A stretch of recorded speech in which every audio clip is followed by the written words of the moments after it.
Every day, we see the darker side of the world around us. We witness how people can hurt others in ways that are hard to understand. It's a sad part of life, but it's something we can't ignore. As someone who dives into the world of crime, I'm here to share the most shocking stories and try to understand what drives people to do such things. I'm Michael, and today, I've got another unreal true crime story for you. It was a cold, quiet night, but something terrifying was about to happen deep in the woods near Altrincham. A car pulled over on the empty road. The driver, a 19-year-old, stepped out looking around nervously. In the passenger seat was Alex, just 15, completely unaware that this night would change everything. What started as a secret between them had spiraled into something dangerous. Trust was broken, emotions were out of control, and within minutes, things would take a deadly turn. But how did it get to this point? And what really happened that night? Stay with me as we uncover the shocking truth behind this chilling case.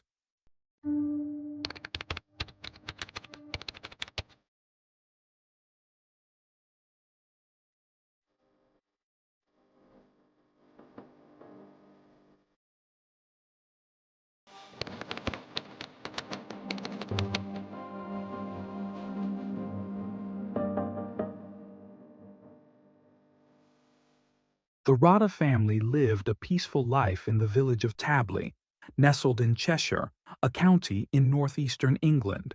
Their home was filled with warmth, shared by Lisa, her husband Adam, and their only child at the time, Adam Jr. For years they had dreamed of expanding their family, but it wasn't until nearly a decade later that their wish finally came true, an event Lisa described as nothing short of a miracle. On March 5, 2004, their second son, Alexander Rhoda, was born. From the start, he was affectionately called Alex. As he grew, Lisa noticed that Alex had unique interests that set him apart from other children. He loved playing with her makeup and handbags, showing a natural inclination towards things that were considered more delicate. At 13, Alex gathered the courage to share a deeply personal truth with his parents. He was gay. Lisa and Adam had long suspected this and welcomed his revelation with open arms, offering unwavering support. Adam, however, did feel concerned, not about Alex's identity, but about how society might treat him. Unfortunately, his fears weren't unfounded. At school, Alex faced taunts from certain classmates, particularly from boys who struggled to accept those who didn't conform to their expectations. Yet Alex remained composed. Unlike many his age, he never felt the need to hide who he was. At Holmes Chapel Secondary School, Alex built a close circle of friends, mostly girls. At least 8 of them were his best friends. They adored him and embraced him wholeheartedly. These friendships became his shield as his friends stood up for him whenever he faced unkind words. With their support, Alex thrived, refusing to let negativity weigh him down. Full of joy, confidence, and enthusiasm for life, Alex was known for his infectious laughter. A bright student, he was also deeply engaged with social media. He loved sharing moments of his life, singing, dancing, and laughing.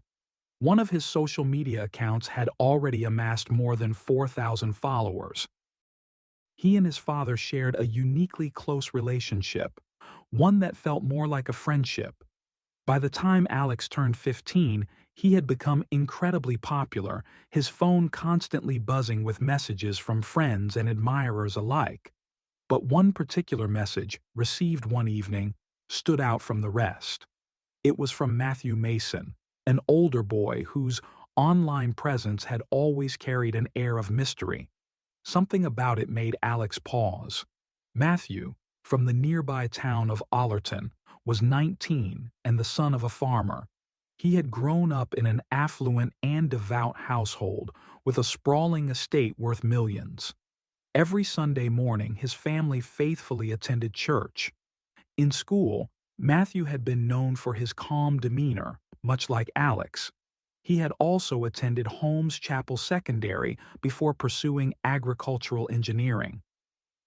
A member of the Young Farmers Organization, he worked part-time as an apprentice mechanic and spent his free time fishing with his father, with whom he was particularly close.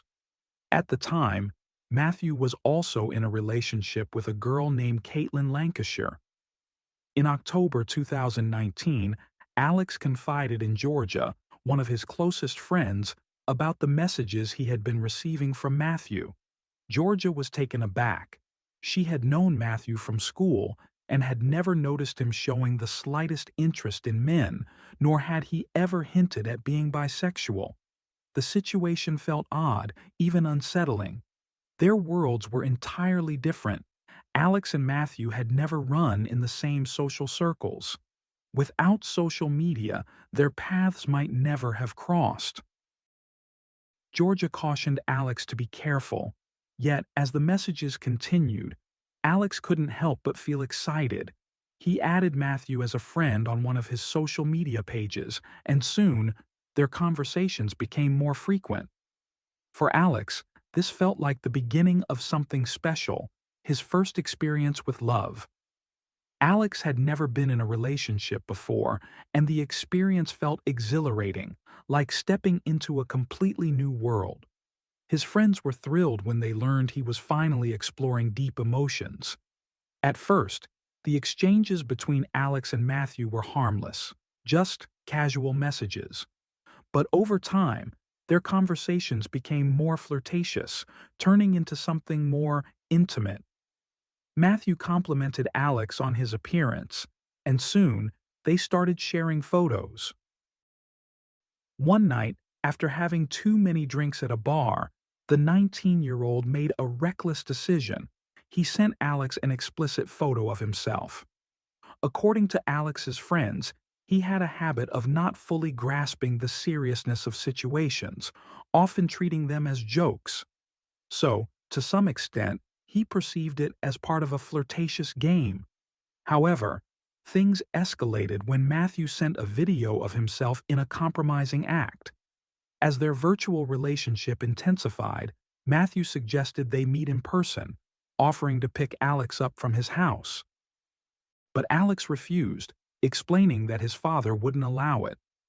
Still, they continued exchanging hundreds of messages. Curious to learn more about Matthew, Alex decided to dig deeper into his social media accounts. What he found left him feeling betrayed. Matthew was already in a relationship. The realization sparked a wave of frustration and distrust, making him question everything they had shared. Determined to confront the truth, Alex reached out to Matthew's girlfriend, Caitlin, the same girl featured in multiple posts on his social media. On November 3rd, the 15-year-old messaged Caitlin asking if she was dating Matthew. When she confirmed it, he dropped the bombshell, revealing that he had been involved with Matthew in a secret relationship for the past 2 to 3 weeks. Caitlin was left in shock. Alex didn't hold back. He detailed the explicit exchanges between him and Matthew, even mentioning a conversation where he had tried to set boundaries. He admitted that he had only discovered Matthew's relationship after following him. According to media reports, jealousy played a major role in Alex's actions. An hour after speaking with Caitlin, he confronted Matthew, telling him he had exposed the truth to his girlfriend. His anger and frustration were clear. He accused Matthew of deception, not only towards Caitlin but also towards him. "You have someone who loves you," Alex messaged, "so why did you need to talk to me at all?" He insisted that Matthew come clean because, after 2 years together, Caitlin deserved honesty. However, Alex had already taken it upon himself to reveal the truth. Matthew, coming from a deeply religious and traditional family, was terrified of his secrets being made public. His biggest fear was that Alex would expose him. Panicked, he spoke to Caitlin, denying the accusations and painting Alex as a liar. From that moment, the dynamic between Alex and Matthew took a disturbing turn. Feeling cornered, the 15-year-old threatened to leak the explicit photo he still had of Matthew. According to reports, later that same day, Matthew added Alex as a beneficiary to his bank account and transferred him just over $60. By then, Caitlin had already ended the relationship. Despite the tension between them, on November 9th, Alex and Matthew met in person for the first time and became physically involved. Over the following 2 weeks, their secret relationship continued, and although everything seemed fine on the surface, the payments didn't stop. Matthew wasn't ready for the truth to come out. But on December 12, 2019, everything reached a breaking point. After weeks of threats and pressure, Matthew snapped. That cold, rainy night, he picked Alex up from his house and drove him to a secluded forested area near Altrincum under the pretense of having another intimate encounter. But once they arrived, Matthew unleashed his rage, attacking Alex mercilessly with a wrench he had brought with him. After carrying out the brutal act, Matthew drove to a friend's farm, hoping to eliminate any evidence that could tie him to the crime. As part of his alibi, he then calmly made his way to 2 different bars, meeting up with friends for drinks as if nothing had happened. At one of the bars, he took a selfie and posted it on social media, further solidifying his pretense of a normal night out.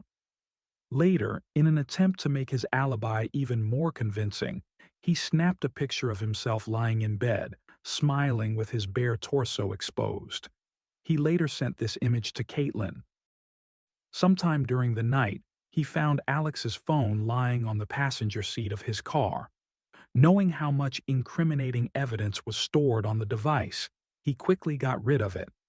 As the night deepened, Matthew made a chilling return to the forest.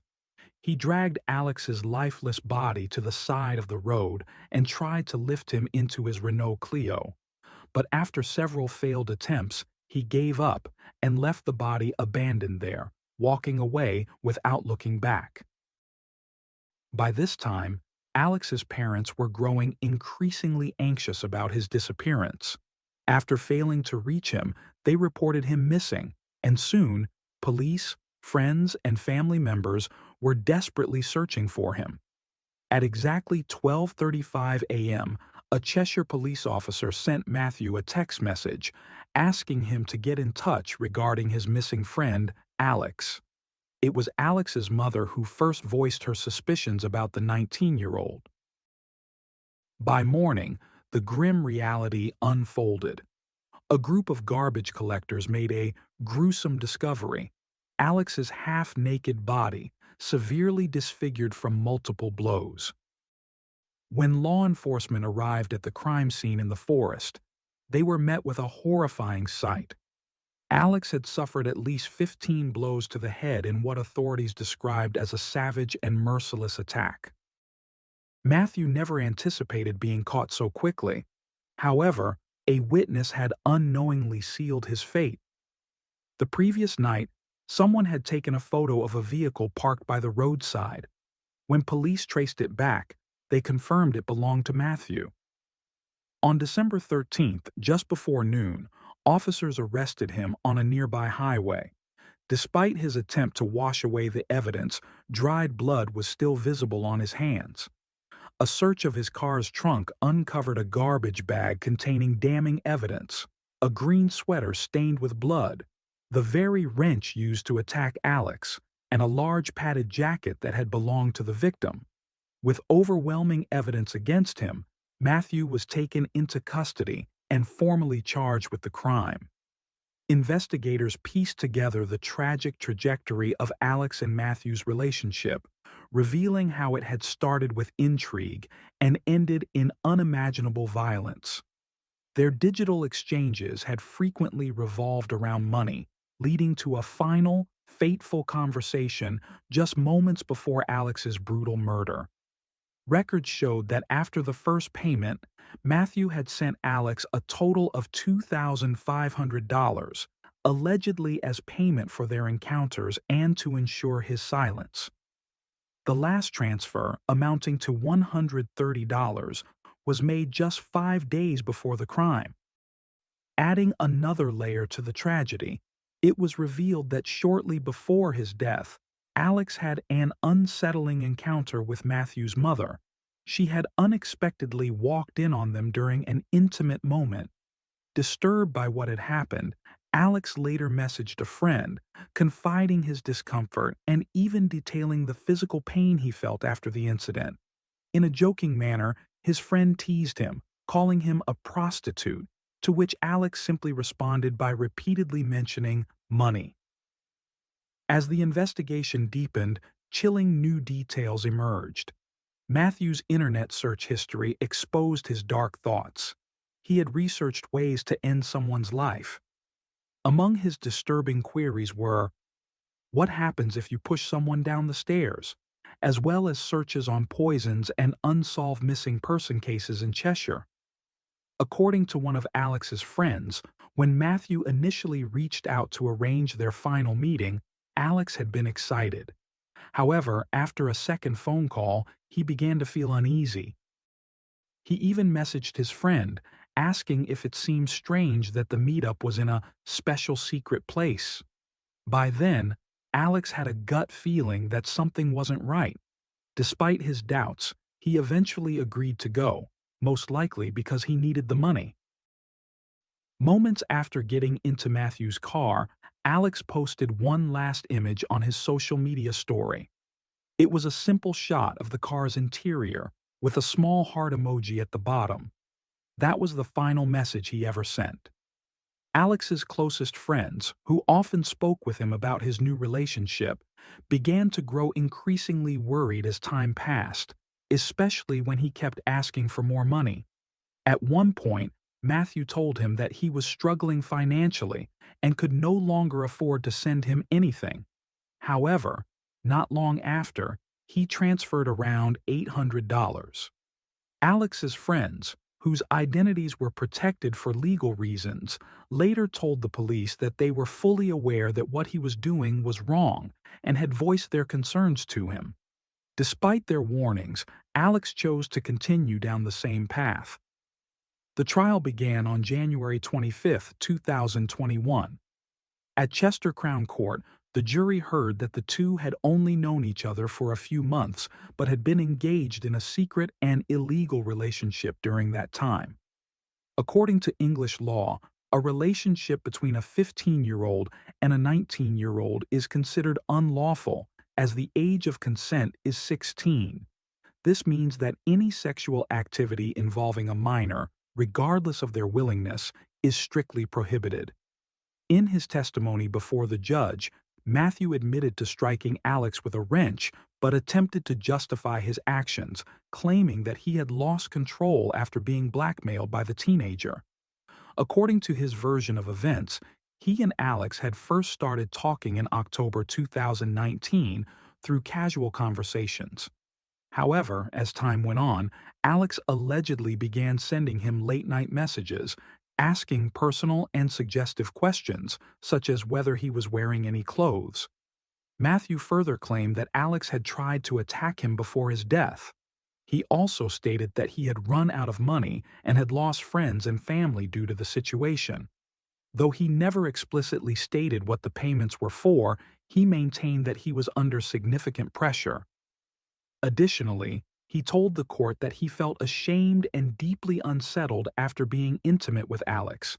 At some point, he said, he realized that what he was doing was wrong, not only because Alex was male, but also because of his age. During the trial, prosecutors presented the full details of Alex's conversations with Caitlin, who had been Matthew's girlfriend at the time. One of the detectives strongly refuted Matthew's claim that the murder was an act of impulse. Instead, he argued that Matthew had deliberately planned the attack. He had lured Alex to an isolated location, believing that no one would find out what he was about to do. During the victim impact statements, Alex's parents, Adam and Lisa, paid an emotional tribute to their son, describing him as a beautiful and loving boy. Lisa spoke through tears, saying that losing a child in such a horrific and brutal way was nothing short of living through hell. She emphasized that Alex had been raised in love, not fear, and had always been proud of who he was. He never had to hide behind a mask or pretend to be someone he wasn't. She condemned Matthew's actions, pointing out that although he had admitted to the crime early in the trial, he still forced their family to endure unnecessary trauma in a desperate attempt to reduce his sentence. According to Lisa, he never once considered the unbearable pain he inflicted on both families. She went on to call him the most selfish, cold, and calculating person she had ever encountered, criticizing his repeated attempts to shift the blame onto Alex and tarnish his name throughout the trial. Adam, on the other hand, remembered his son as a fun-loving, respectful young man who always cared about others' feelings. He admitted that he would never be able to overcome the loss and that their lives would never be the same again. After a trial that lasted a month and more than 9 hours of jury deliberation, the panel rejected Matthew's version of events and found him guilty by a majority verdict of 10-2. As he sat in the defendant's chair, sobbing, the judge delivered the sentencing. Given that he had used a weapon, the mandatory minimum sentence for his crime was set at 25 years. The judge described the killing as a premeditated murder, meticulously planned and executed without mercy. He also noted that while Alex may have initiated contact, it was clear that Matthew not only responded, but actively encouraged a sexual relationship.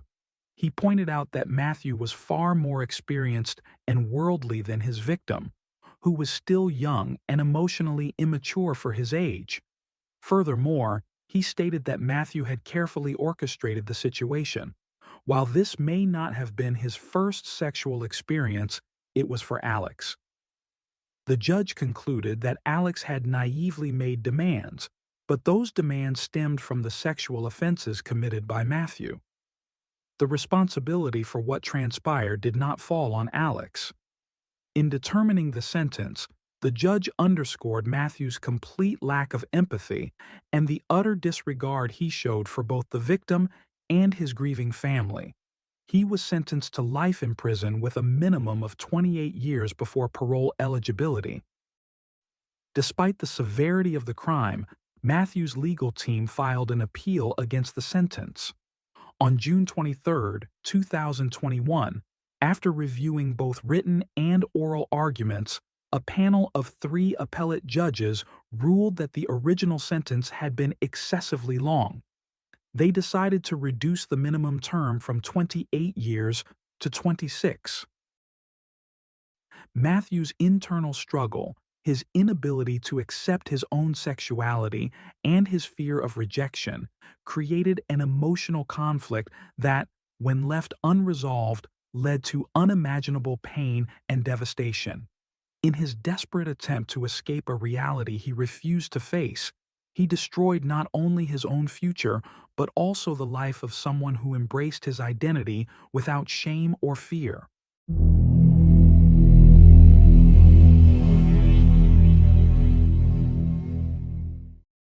Thanks for tuning in to Unreal True Crime.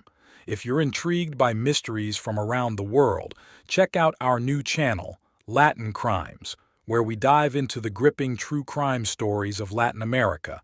Don't miss out. Subscribe now for more thrilling investigations. Every day, we see the darker side of the world around us. We witness how people can hurt others in ways that are hard to understand. It's a sad part of life, but it's something we can't ignore. As someone who dives into the world of crime, I'm here to share the most shocking stories and try to understand what drives people to do such things. I'm Michael, and today, I've got another unreal true crime story for you. When police and paramedics arrived that March evening, the house was strangely quiet.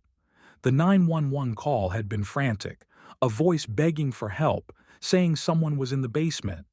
Inside, a faint smell of paint filled the air, and the door to the basement was slightly open, almost inviting them to look closer. As officers made their way downstairs, they stumbled onto a heartbreaking scene. Cara Rintala was sitting on the floor holding the lifeless body of her wife, Anna Marie Cochran. Both were covered in blood and streaks of paint. Cara was sobbing uncontrollably, muttering words no one could quite make out. Around them, spilled paint pooled on the floor, creating a chaotic and confusing picture. At first, it seemed like a terrible accident. Maybe Anna had fallen down the stairs. But as investigators started to examine the scene, strange details began to stand out. Bloodstains in odd places, signs that things had been moved, and gaps in the story of what happened that day.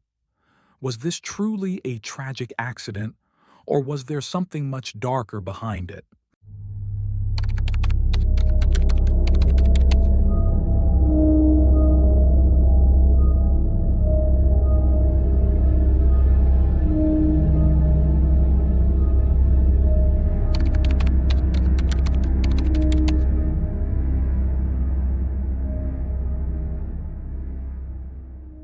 Cara Rintala was born in 1965 in Massachusetts, United States. While little is known about her early life and family, she grew up in the small town of Granby, located in Hampshire County, near the city of Springfield. There, she pursued her education and became certified as an emergency medical technician, a career that allowed her to combine her passion for helping others with a desire to make a positive impact on people's lives. Cara later joined the local fire department, dedicating herself to serving her community. From a young age, Cara was known for her reserved nature. She kept her thoughts and emotions to herself, which often left her feeling isolated and made it difficult for her to form close relationships. However, everything changed in 2002 when she met Anna Marie Cochran, a 30-year-old paramedic whose vibrant energy brought light into Cara's life. Anna Marie Cochran, born on July 30, 1972 in Springfield, had a lively and adventurous spirit. Little is known about her childhood, except that she was the daughter of William and Lucy and had a brother named Charles. From a young age, Anna was recognized for her zest for life and her motto to live each day to the fullest. At 16, she revealed her sexual orientation to her family after a dramatic incident where she disappeared for a night and was later found at a motel with another girl. Though it was initially a shock, her parents eventually accepted her for who she was. As a paramedic, Anna found a profession where her dedication and lively personality could shine. It was in this environment that she crossed paths with Cara, who was 7 years older. Despite their differences, Cara being introverted and Anna outgoing, the two formed an instant connection that quickly developed into a romantic relationship. Their bond deepened, and in 2005, they married in Massachusetts, becoming one of the first same-sex couples to legally marry in the state. Their love and shared dreams led them to adopt a week-old baby girl in 2007, whom they named Brianna, solidifying their growing family. However, their relationship faced challenges. Over time, financial troubles began to strain their bond. Anna's impulsive spending led to mounting credit card debts, totaling $20,000. The situation escalated when Anna allegedly committed fraud by opening a credit card in Cara's name, sparking intense arguments and moments of domestic conflict. In September 2008, Anna filed a restraining order against Cara, claiming she had been physically abused. Cara was arrested for domestic assault but denied the allegations. Although Anna eventually dropped the charges, their relationship remained fractured and tensions continued to rise. By May 2009, the strain between them reached new heights. On May 12th, an emergency call from their home alarmed authorities, but both women insisted it was a mistake, blaming Brianna for dialing by accident. Later that day, Kara filed for divorce, signaling the growing divide between them. Over the next few weeks, tensions escalated further, with Kara alleging threats against her and both women seeking mutual restraining orders. A judge, observing the instability in their relationship, warned that Brianna could be removed from their custody if things did not improve. In June 2009, Anna began seeing a former partner, Carla, a police officer, and temporarily moved in with her. However, after accumulating $10,000 in debt on Carla's credit cards, their relationship soured, and Anna returned to Kara's home. Despite their financial struggles, Kara and Anna attempted to rekindle their relationship by going on a Caribbean cruise. The trip, however, provided only a brief reprieve from their mounting problems. By 2010, their marriage was on the brink of collapse.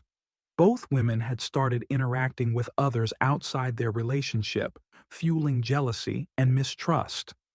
Kara had a close friendship with a man named Mike, which sparked Anna's suspicion, while Anna formed a connection with a married co-worker, Mark. Anna's charm and manipulative tendencies allowed her to persuade Mark to provide her with several credit cards, on which she accrued $7,000 in debt.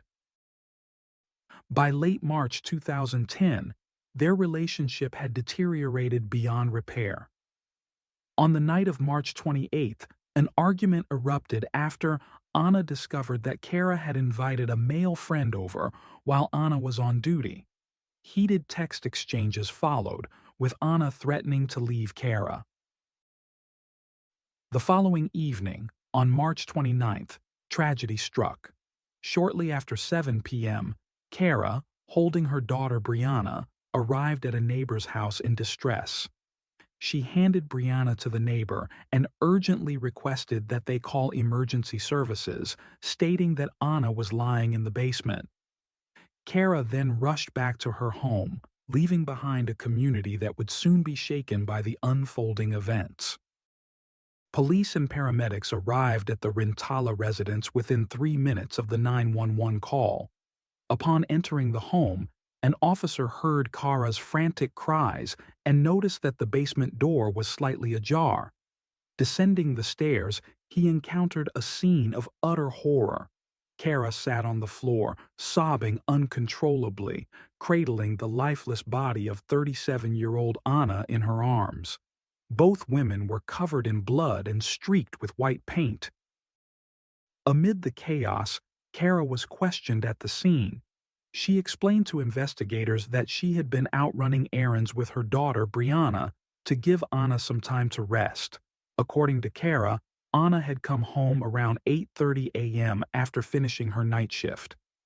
Despite a recent argument between them, they managed to have a peaceful family breakfast before Anna asked Kara to take Brianna out so she could sleep before her next shift. Kara claimed she left the house with her daughter around 3 p.m., making several stops in nearby towns and arriving at a shopping mall just before 5 p.m. While at the mall, Kara said she sent several text messages to Anna but received no replies, which began to worry her. After about half an hour, Kara left the mall and stopped at a fast food restaurant to buy a meal for Brianna. Still unable to reach Anna by phone, Kara grew increasingly distressed and rushed home around 7 p.m., only to be met with a nightmare. She described entering the house, finding Anna's body in the basement, and panicking. After taking Brianna to a neighbor's house for safety, she returned to the basement to hold Anna in her arms until emergency responders arrived. When asked what she thought had happened, Kara suggested that Anna might have fallen down the stairs. Initially, the scene seemed to support this theory. Anna was found near an overturned paint can, and some areas of spilled paint had already dried, while others remained wet. However, further examination revealed inconsistencies that hinted at something far more sinister. Forensic investigators noted that rigor mortis had already set in, suggesting Anna had been dead for several hours. Blood was found in multiple areas of the basement, even beneath a laundry basket, indicating the scene might have been staged. The paint, which had partially dried in some spots, appeared to have been deliberately poured over Anna's body at different times.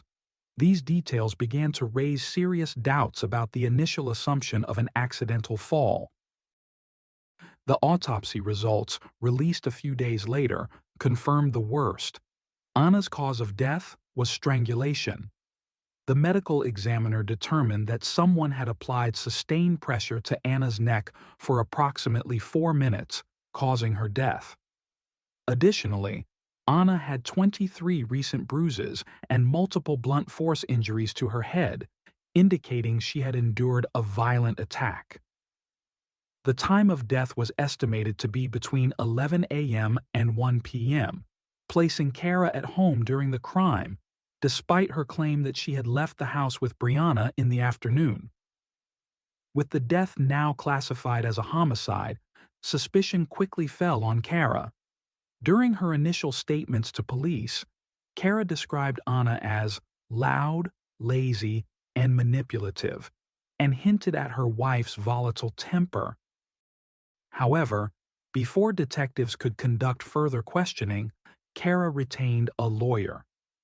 Investigators began piecing together a picture of the couple's troubled relationship, uncovering a history of domestic violence, financial disputes, and mutual resentment.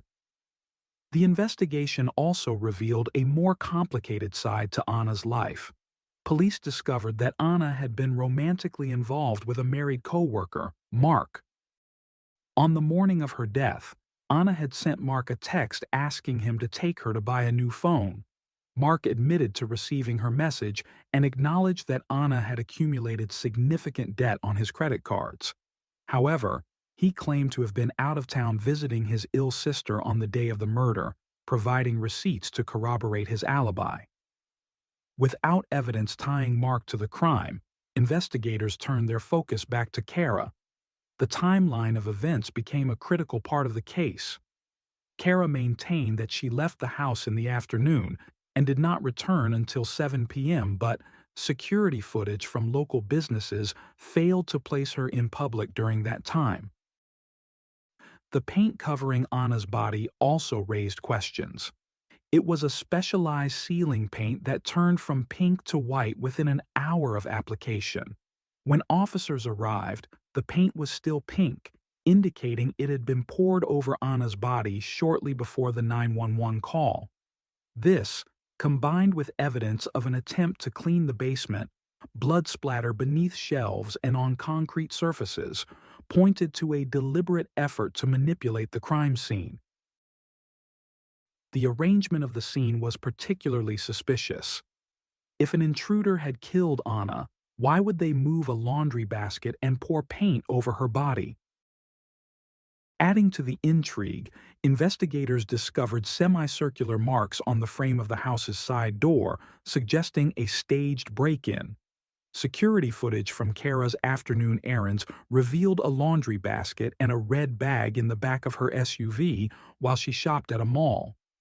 Strangely, both items were missing by the time she returned home. A thorough search led detectives to a dumpster where they found 3 rags, one of which was stained with what appeared to be blood. Despite mounting evidence against her, there were no eyewitnesses or surveillance footage directly linking Kara to the crime, which complicated the case. The investigation stretched over a year, during which Kara sold her house and moved with her daughter to her parents' home in Rhode Island. In October 2011, she was arrested and charged with first-degree murder, becoming the first woman in Massachusetts history to face such charges for the death of her wife.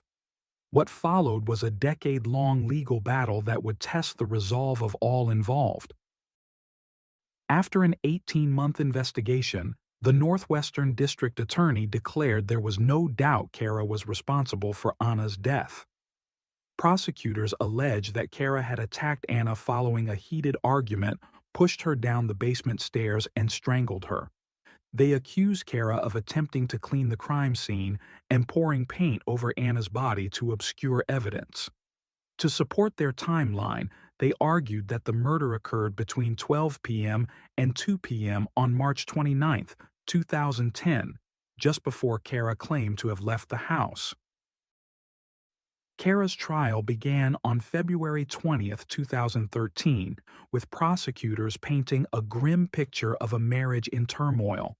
The couple was reportedly drowning in nearly $95,000 of debt from credit cards and car loans, fueling constant arguments. Explosive fights over custody, restraining orders, and allegations of domestic violence added to the tension. The prosecution claimed that on the morning of the murder, Kara killed Anna in a fit of rage and then spent the afternoon trying to cover her tracks. Prosecutors also argued that Kara's actions that day, leaving the house with her daughter and returning hours later, were an attempt to establish an alibi. The missing red bag and laundry basket, as well as the blood-stained rag found in the dumpster, were presented as evidence of her efforts to dispose of incriminating materials. Furthermore, damage to the side door suggested she had staged a break-in. Kara's defense team countered by challenging the timeline and questioning the reliability of the evidence. They presented a forensic expert who suggested that Anna's time of death was between 2:30 p.m. and 5:20 p.m., when Kara was allegedly out running errands. They also pointed to inconsistencies in the evidence, such as the degraded state of the blood-stained rag, which made it difficult to determine if the blood was human or Anna's. The defense further argued that the investigation was flawed, suggesting other potential suspects, including Anna's co-worker Mark. Mark, who had a questionable relationship with Anna, had lied about his whereabouts on the day of the murder and displayed obsessive behavior toward her. However, his alibi eventually held up under scrutiny, shifting focus back to Kara. Kara's first trial ended on March 13, 2013, in a mistrial, as the jury failed to reach a unanimous verdict. A second trial in February 2014 ended the same way. After two hung juries, a third trial commenced in October 2016 with some changes. This time, the prosecution allowed the jury to consider both first-degree murder and the lesser charge of manslaughter, arguing that while they believed the crime was premeditated, it might also have been a sudden, unplanned act. During this trial, a paint quality expert testified that the paint on Anna's body and the surrounding area was still fresh when first responders arrived, bolstering the prosecution's claim that Kara had used it to alter the crime scene. After hours of deliberation, the jury found Kara guilty of first-degree murder on October 7, 2016. She was sentenced to life in prison without the possibility of parole, bringing what seemed to be closure for Anna's family. However, on September 27, 2021, the Massachusetts Supreme Judicial Court overturned the conviction, ruling that the paint expert's testimony was unreliable and should have been excluded. The court determined that the testimony had significantly influenced the jury's decision, warranting a new trial. Despite the overturned conviction, Kara was not absolved of the charges. She was released on $50,000 bail and moved back to her family's home in Rhode Island under strict conditions, including GPS monitoring and a court-imposed curfew. Despite the setback of her overturned conviction, the district attorney's office announced that Kara Rintala would face a fourth trial. Scheduled for September 2023, this trial offered the prosecution another chance to prove its case. However, Lingering doubts about the interpretation of evidence and the defense's focus on alternative suspects, such as Anna's co-worker Mark, continued to complicate the narrative. The state's insistence on pursuing the case, even after so many years, reflected its unwavering commitment to justice, not just for the victim, but also to uphold the integrity of the legal system. On September 13, 2023, Kara, still maintaining her innocence, returned to court for the fourth time. The tension in the courtroom was palpable as the trial unfolded. Finally, on October 5, 2023, the jury delivered its verdict. Kara Rintala, now 58 years old, was found guilty of voluntary manslaughter. Tears and murmurs filled the room as the judge revoked her bail, marking her second conviction in a case that had dragged on for over a decade. Following the verdict, an emotional Kara was handcuffed and taken into custody. Meanwhile, Anna's family expressed a sense of relief, believing justice had finally been served. Yet, the echoes of controversy surrounding the case persisted. A week later, during the sentencing hearing, prosecutors argued for a sentence of 15 to 17 years, emphasizing the violent nature of the crime and Kara's deliberate attempts to manipulate the crime scene. They detailed how Anna had suffered a slow and agonizing death by strangulation, a process that took several minutes.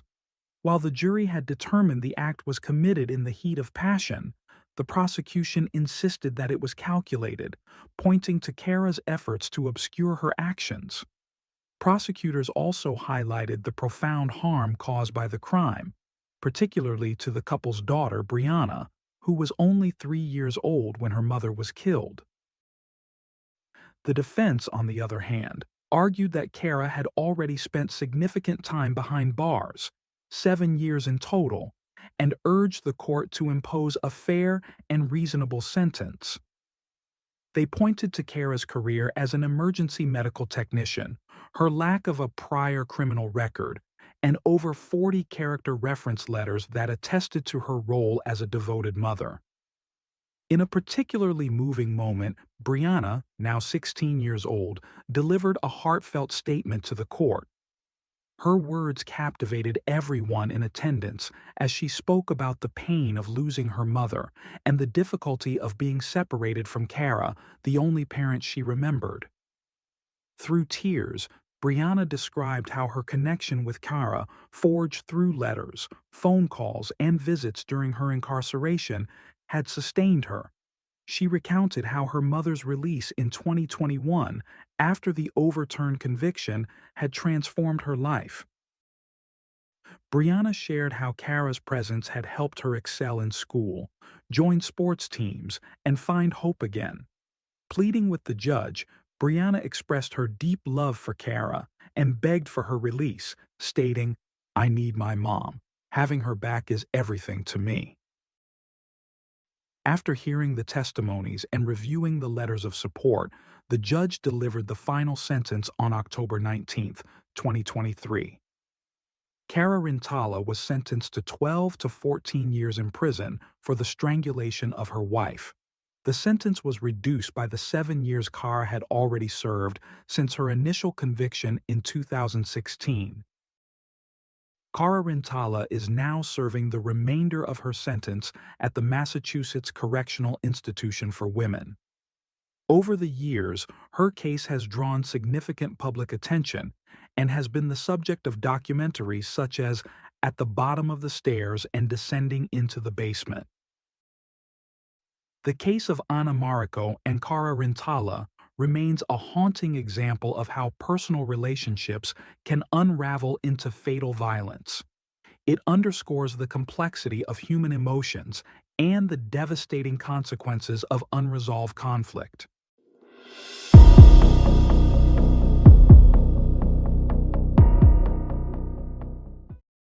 Thanks for tuning in to Unreal True Crime. If you're intrigued by mysteries from around the world, check out our new channel, Latin Crimes, where we dive into the gripping true crime stories of Latin America. Don't miss out. Subscribe now for more thrilling investigations. Every day, we see the darker side of the world around us. We witness how people can hurt others in ways that are hard to understand. It's a sad part of life, but it's something we can't ignore. As someone who dives into the world of crime, I'm here to share the most shocking stories and try to understand what drives people to do such things. I'm Michael, and today, I've got another unreal true crime story for you. It was a quiet morning on February 24th, 2023, until chaos broke out in the Banfield home. Shouts and screams echoed from the upstairs bedroom, followed by the sound of gunshots. When police arrived, they found a scene that didn't quite make sense: two bodies, a knife, and a story that felt off. What really happened that day? How did things spiral so out of control?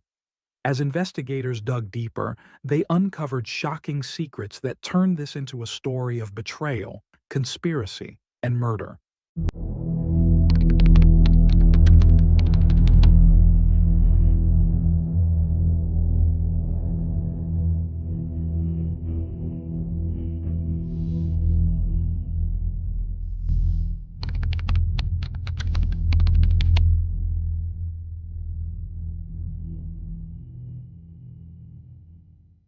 In 2003, at the age of 18, Christine enrolled at Quinnipiac University in Connecticut to pursue a degree in nursing.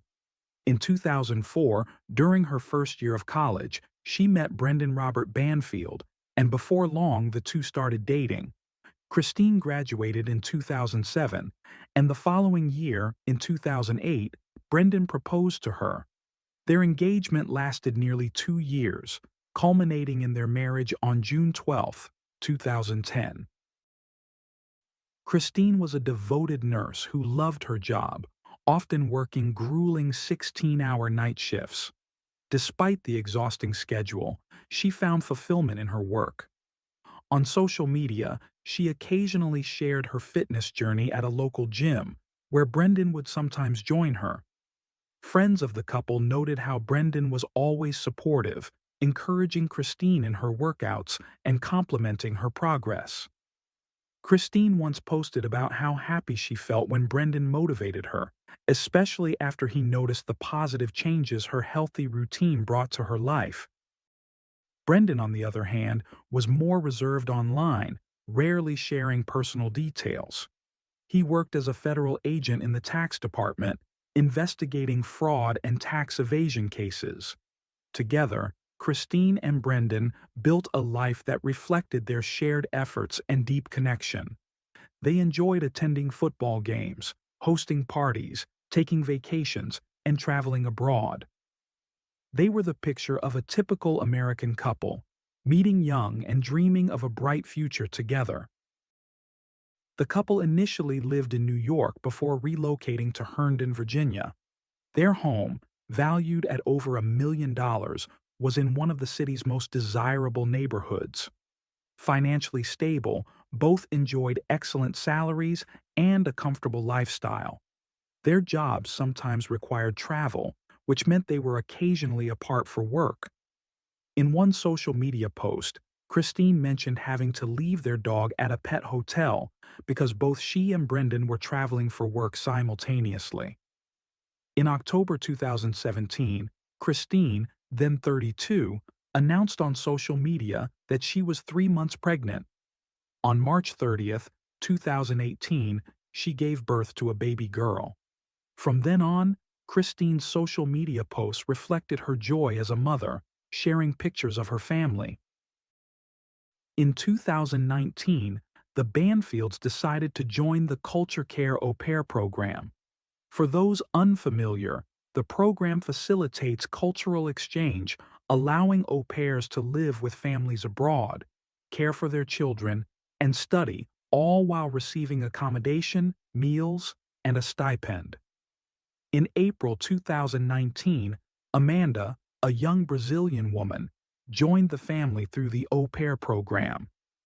Over the next 2 years, Amanda developed a close bond with the family.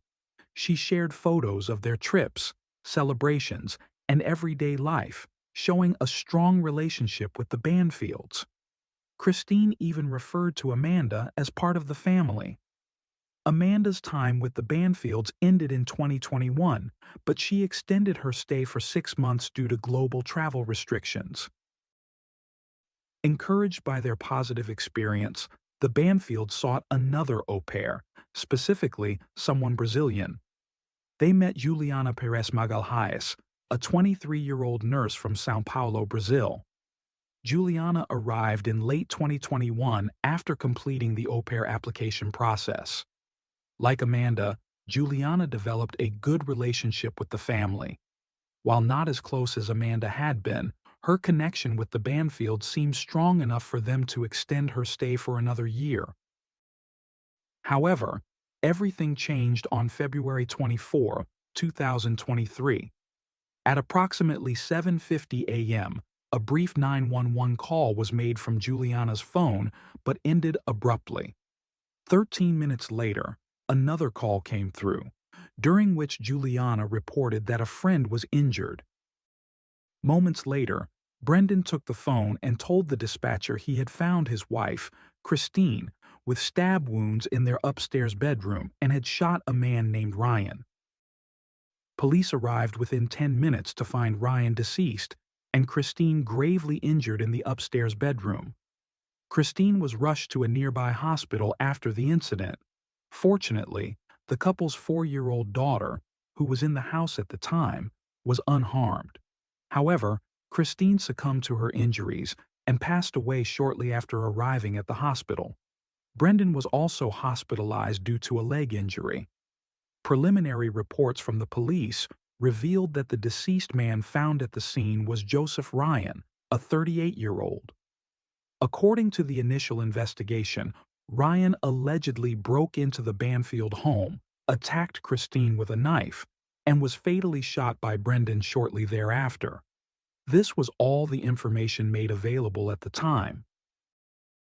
After being discharged from the hospital, Brendan refused to speak with the detectives or the media about the events that had unfolded. Juliana, on the other hand, cooperated fully. She provided her account to the police, signing a formal statement. Juliana claimed that on the morning of the incident, she had arrived at the Banfield residence for work and witnessed Joseph Ryan forcefully entering the home. Panicked, she called Brendan, who was not home at the time, and asked for help. Brendan reportedly advised her to stay calm and assured her he would be there within minutes. Juliana stated that she waited outside the house for her safety until Brendan arrived. Once he got there, the two entered the home together and found Christine gravely injured. They also came face to face with Joseph Ryan, who was still inside. According to her account, a physical altercation ensued between Brendan and Ryan, during which Brendan managed to grab a firearm kept in the house and fired multiple shots at Ryan, killing him. Brendan later corroborated Juliana's account, claiming he acted in self-defense. However, one puzzling detail emerged from Juliana's statement. She mentioned arriving at the Banfield home early that morning to start her work. This raised questions, as au pair typically reside in the homes of their host families. It remained unclear where Juliana had been before arriving at the house. For months, the police withheld information about the investigation, opting to keep their findings confidential. Meanwhile, neighbors reported seeing Juliana at the Banfield residence frequently. Though it was uncertain whether she was still living there, she was often seen with the couple's daughter, leading to speculation that she might still be working as her nanny.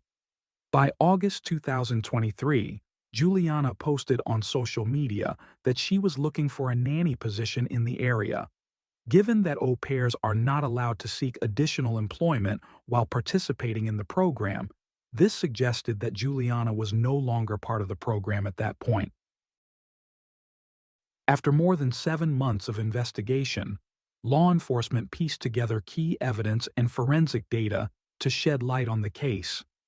According to Juliana's own statements to her family in Brazil, the police concluded that Joseph Ryan had killed Christine due to a disagreement, as the two had allegedly been in a relationship. However, the case took a shocking turn on October 19, 2023, when Juliana was arrested. She was taken by surprise as the police charged her with second-degree murder, alleging that it was she, not Brendan, who had fired the fatal shots at Joseph Ryan. Investigators also concluded that Brendan had not been home at the time of the shooting, contradicting their earlier statements. Juliana was subsequently taken to the Fairfax County Detention Center. Initially, the public rallied behind Juliana, hailing her as a hero who acted in defense of the family that had welcomed her into their home. Many sympathized with Brendan as well, believing he had lied to protect Juliana, knowing her temporary visa status could jeopardize her future in the country. However, police later revealed that there were no signs of forced entry at the Bamfield residence, suggesting that Joseph Ryan may have been let in willingly, potentially by Christine herself. Questions also arose about whether Juliana had known Joseph Ryan prior to the incident. These revelations shifted public opinion dramatically. Supporters began to doubt Juliana's version of events as theories circulated online. The most popular theory suggested that Juliana and Brendan had been romantically involved and had orchestrated the incident to eliminate Christine. Speculation grew that a divorce would have forced Brendan to split his assets with Christine, so he and Juliana allegedly staged an attack, using Joseph Ryan as a scapegoat. Another theory proposed that Brendan and Juliana had been traveling together on the day of the incident and returned home to find Christine and Joseph confronting them. In this scenario, Joseph was believed to be a private investigator hired by Christine to confirm her suspicions about an affair. A violent altercation ensued, resulting in Christine and Joseph's deaths.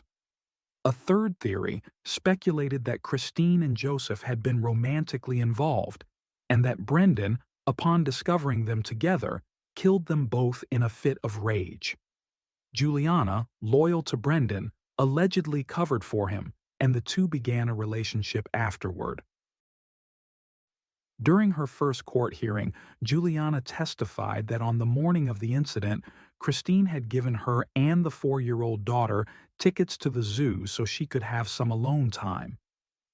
According to Juliana, Christine had planned to meet Joseph Ryan, whom she had met on a dating site.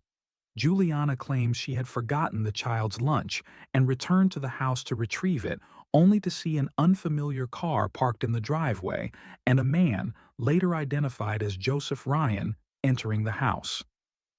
Alarmed, Juliana called Brendan, who instructed her to wait outside until he arrived. When Brendan arrived, they both entered the house together.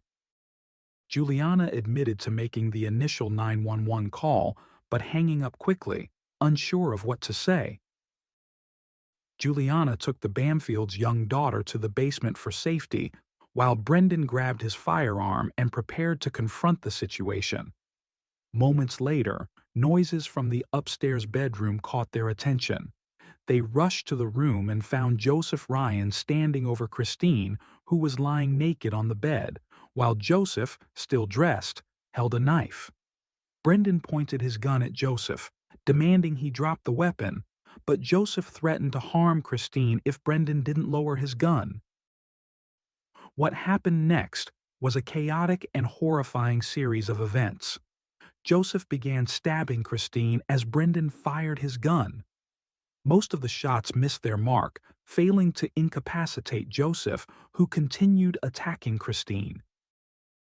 Desperate, Brendan yelled to Juliana to retrieve another firearm stored in a safe in the bathroom. When Juliana returned, instead of handing the gun to Brendan, she fired a fatal shot into Joseph's heart, ending the attack. The two then called 911 to report what had happened. Juliana's defense relied on this account, arguing that she acted purely in self-defense. However, the prosecution painted an entirely different picture during the hearing. They alleged that Brendan and Juliana had been romantically involved for months and that the entire incident had been premeditated. According to the prosecution, Brendan pretended to leave for work that morning but stayed nearby, waiting for a call from Juliana. The prosecution claimed that Joseph Ryan was lured to the Banfield home under false pretenses, believing he was meeting Christine for a romantic encounter. Allegedly, either Brendan or Juliana had created a fake profile of Christine on a dating site, communicating with Joseph to arrange the meeting. Friends and family of Christine who later saw these conversations described them as odd, claiming the writing style didn't match Christine's. On the day of the crime, Joseph reportedly arrived at the house and was greeted by Juliana, explaining the lack of forced entry. Shortly after, he was ambushed by Brendan, according to the prosecution's theory. They argued that the couple meticulously planned the scene to eliminate Christine, thus allowing Brendan to avoid dividing his assets in a divorce and to live a wealthy life with Juliana. A witness from a shooting range testified that Brendan and Juliana had visited the facility 2 months before the crime. Additionally, Brendan returned alone a month later to purchase a firearm, the same firearm Juliana used to kill Joseph.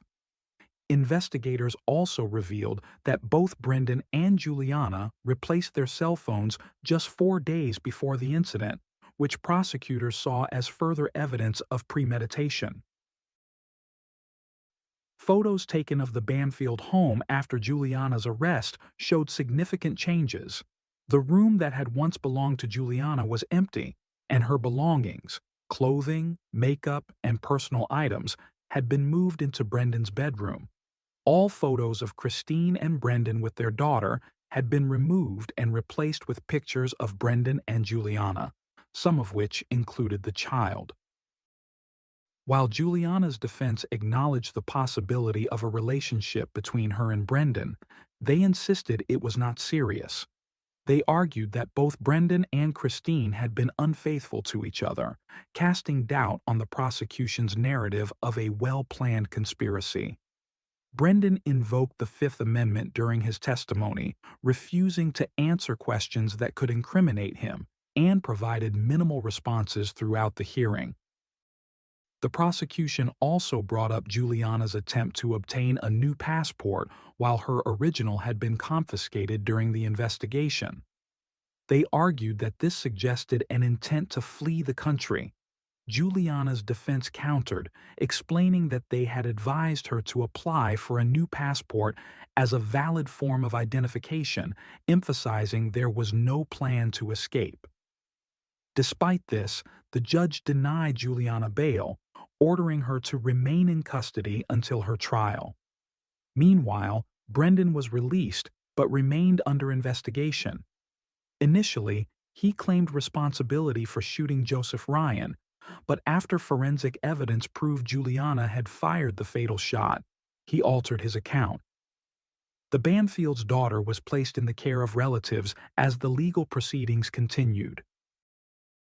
Months later, on September 16, 2024, police arrested Brendan Banfield, charging him with first-degree murder for the deaths of both Christine and Joseph. Prosecutors alleged that Brendan had conspired to kill them at the family's home, using a firearm in the commission of the crime. While the authorities did not disclose specific evidence linking Brendan to the murders, they revealed that he and Juliana had planned a trip to Brazil just days before his arrest. During Brendan's first hearing, it was revealed that his relationship with Juliana began in August 2022, nearly a year after she started working for the family. At the time, Juliana had been in a long-distance relationship with a boyfriend in Brazil. The prosecution presented evidence that, a month before the crime, Brendan and Juliana had traveled together to New York, stayed in a hotel, and attended a show. On the morning of the incident, Brendan claimed he left home at 7:11 a.m. and stopped at a McDonald's for coffee, a routine part of his commute. He said he received a call from Juliana around 7:37 a.m., reporting that an unknown man had entered the house. Brendan said he rushed home, leaving his breakfast unfinished. However, during the hearing, prosecutors played the recording of Juliana's initial 911 call, which lasted only 8 seconds. In the background, Joseph Ryan could be heard groaning in pain before the call abruptly ended. When asked about this, Brendan claimed the dropped call was due to their inability to locate the phone after it fell. He admitted to instructing Juliana to retrieve the second firearm from the bathroom safe as a precaution. However, instead of handing him the gun, Juliana used it to shoot Joseph in the heart.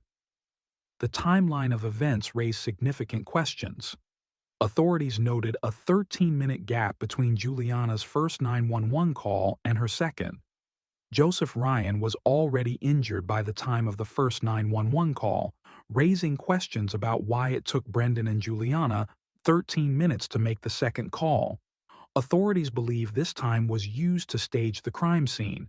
According to the prosecutor, Joseph's body was repositioned to make it appear as though he had been actively attacking Christine. Investigators revealed that the knife found at the scene belonged to Joseph Ryan and had been brought by him in a backpack. In conversations with the person he thought was Christine, Joseph had been encouraged to bring the knife due to a shared interest in certain fantasies. The website where Christine and Joseph communicated was geared toward casual encounters with a focus on fetishes involving pain and pleasure. This detail, authorities argued, conveniently supplied Brendan and Juliana with a prop to frame the scene. Paramedics who responded to the incident noted several inconsistencies. Both Christine and Joseph's bodies appeared to have been moved and repositioned. Joseph's arms were crossed and stained with Christine's blood in a way that would not have been possible given the fatal shot he sustained to the chest. Additionally, while paramedics worked to save Christine, Brendan reportedly showed little concern for her condition, asking repeatedly whether Joseph was still alive. Authorities believe this indicated Brendan's fear that Joseph might survive and reveal the truth about what happened. Blood spatter analysis further supported the theory of staging. Reports from forensic investigators, finalized in August 2023, confirmed that both Christine and Joseph had been moved after sustaining their fatal injuries. This evidence, along with text messages and witness statements, began to piece together the chain of events leading up to the crime. Before the incident, Joseph had confided in a friend about his communications with Christine. He mentioned that she claimed her marriage was open and that both she and her husband pursued relationships with others.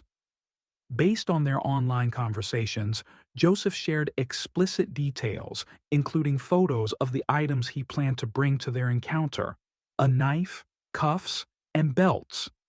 He also mentioned plans to cut Christine's pajamas with the knife, which matched the discovery of a torn pajama set in the bedroom. However, police found that Joseph had never spoken with Christine over the phone or through video chat. This detail became critical to the case. Authorities suspected that the person behind the profile was either Brendan or Juliana. If Joseph had spoken to Juliana, her distinct Brazilian accent would have raised suspicions, yet none of Joseph's friends mentioned him bringing up such a detail.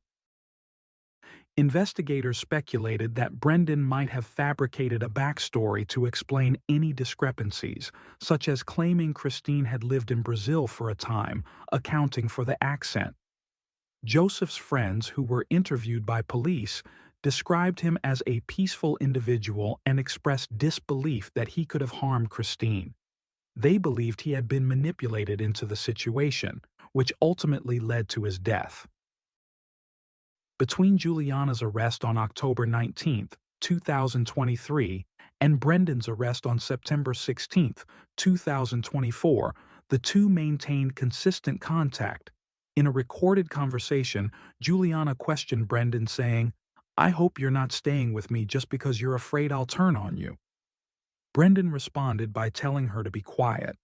This exchange, among other pieces of evidence, raised further suspicion of their involvement in the crime. By late October 2024, Juliana agreed to a plea deal to avoid a full trial. She pleaded guilty to involuntary manslaughter and agreed to testify against Brendan at his upcoming trial, scheduled for February 2025. The prosecution stated that Juliana's sentencing would depend heavily on her testimony and the outcome of Brendan's case.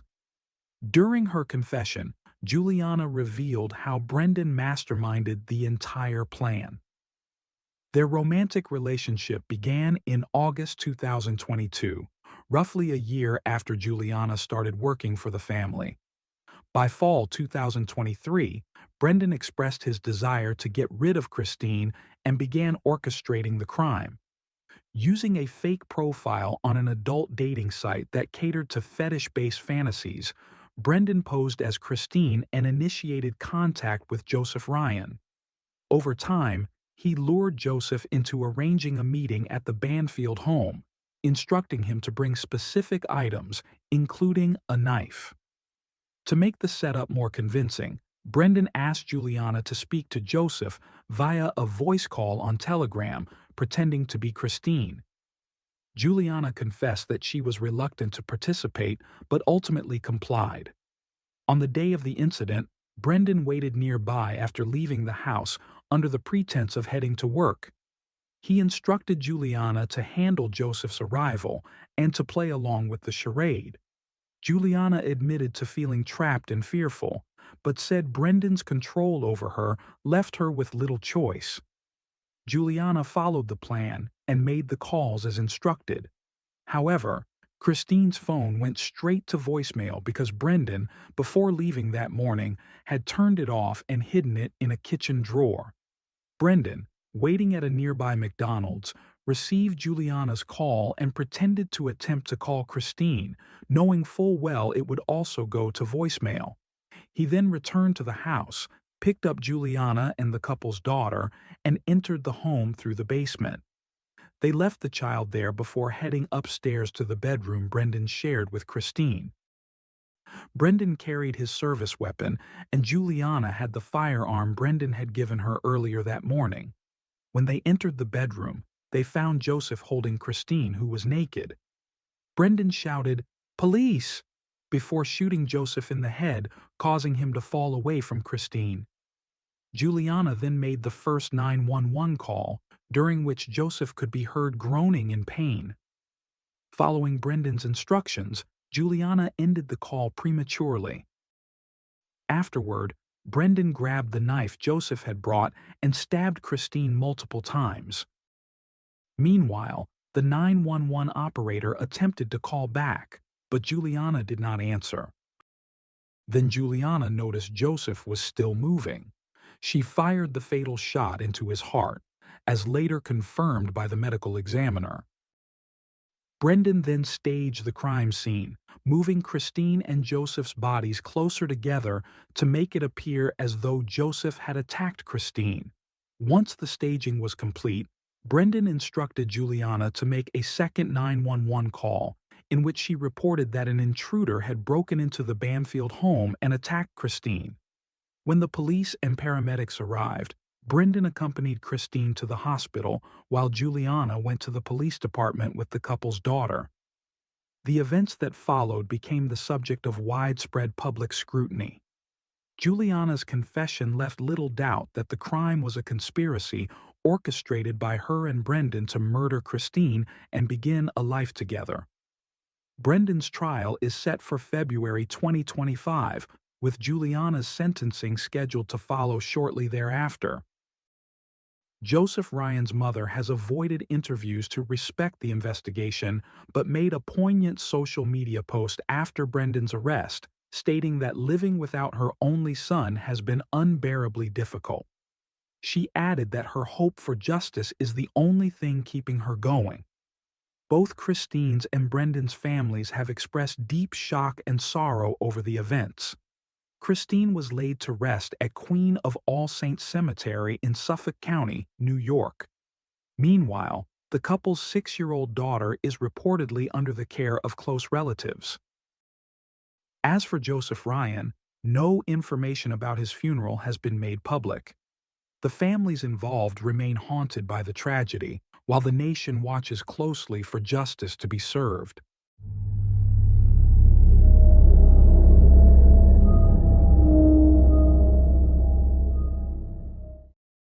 Thanks for tuning in to Unreal True Crime. If you're intrigued by mysteries from around the world, check out our new channel, Latin Crimes, where we dive into the gripping true crime stories of Latin America. Don't miss out. Subscribe now for more thrilling investigations.